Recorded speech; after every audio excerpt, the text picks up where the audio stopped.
களி பொய்த்தீர் திருவரையா களி எனும் ஆணையும் அப்படின்னு பட்டினத்தறிகள் சொல்றார். பொய்த்தீர் விரையா களி எனும் ஆணையும்.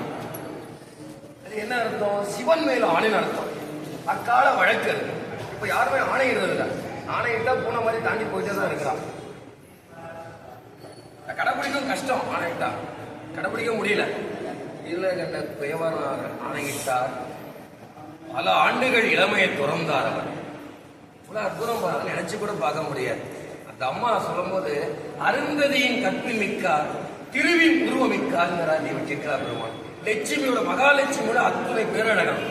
மேல இருக்க அருந்ததி நட்சத்திரத்தை விட கற்புல மேம்பட்டவங்களாம் பாருங்க. கற்பாலையும் புறத்தின் பேர் அழகாலையும் அவர்களுக்கு இணை யாருமே கிடையாது. அப்பேற்பட்ட அம்மாவோட ஒரே அறையில பல காலம் இளமையை துறந்து ஆசையை துறந்து சிவன் மேல நேசத்தை வைத்து வாழ்வது சாதாரண விஷயமா?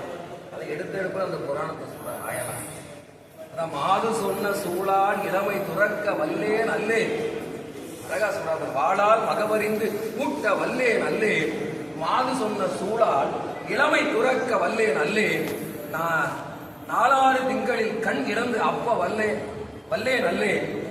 நான் இனி சென்று ஆளாவது எப்படி ஒரு திருக்காலத்தை அப்பறித்தேன். அழகா பட்டியலத்தறிகிற வாக்கு பாருங்க. ஒரு மாது சொன்ன சபதம் ஆணை சூடுரை